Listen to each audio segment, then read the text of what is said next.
இன்றைக்கி என்னோட பொண்ணோட லஞ்ச் பாக்ஸுக்கு குழிப்பணியாரம் தான் வந்து ரெடி பண்ணியிருந்தேன். எல்லாத்தையுமே காலையில் செய்ய முடியாது அப்படிங்கிறதுனால நேற்றுக்கு நைட்டே இந்த குட்டி குட்டியாக தேங்காவை கட் பண்ணி கேஷ்யூ நட்டும் போட்டு நெய்யில் போட்டு வறுத்து எடுத்து வச்சு ஸ்வீட் பணியாரத்துக்கு தேவையான சர்க்கரை பாகுமே நைட்டே நல்லா காய்ச்சி வடிகட்டி எடுத்து வச்சுட்டு அப்போ தான் காலையில் ஈஸியாக இருக்குன்னு சொல்லிட்டு காலையில் பார்த்தா மாவுமே சூப்பராக புளிச்சிருந்துச்சு. அதை அப்படியே 2 கிண்ணத்துக்கு மாற்றிட்டேன். ஒன்றை வந்து கார பணியாரத்துக்கு, இன்னொன்று வந்து ஸ்வீட் பணியாரத்துக்குமா ரெடி பண்ணிட்டேன்.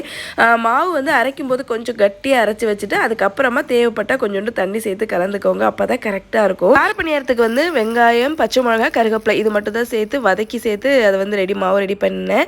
1 கப்பு பச்சரிசிக்கு 1 கப்பு வந்து இட்லி ரைஸ் சேர்த்துட்டு 1/2 கப்பு உளுந்து கொஞ்சோண்டு வெந்தயம் சேர்த்து பண்ணினேன். கார பணியாரத்தை வந்து தேங்காய் நெய்லையும் ஸ்வீட் பணியாரத்தை வந்து நெய்லையுமே பண்ணியிருந்தேன். ஏற்கனவே நம்ம வந்து ஸ்வீட் பணியாரத்தில் பொடியாக நறுக்கின தேங்காவும் கேஷ்யூ நட்டுமே நெய்யில் வறுத்து சேர்த்துருக்கிறதுனால சாப்பிடப்போ டேஸ்ட் வந்து சூப்பராக இருக்கும். கோல்டு இன்னும் சரியாகலை, அதனால தான் வாய்ஸ் இன்னுமே ஒரு மாதிரி இருக்குது. அதனால சாரி, கொஞ்சம் அட்ஜஸ்ட் பண்ணிக்கோங்க. கார பணியாரத்துக்கு கார சட்னியுமே ரெடி பண்ணிவிட்டு நாளைக்கு அடுத்த வீடியோவில் பார்க்கலாம். பாய்.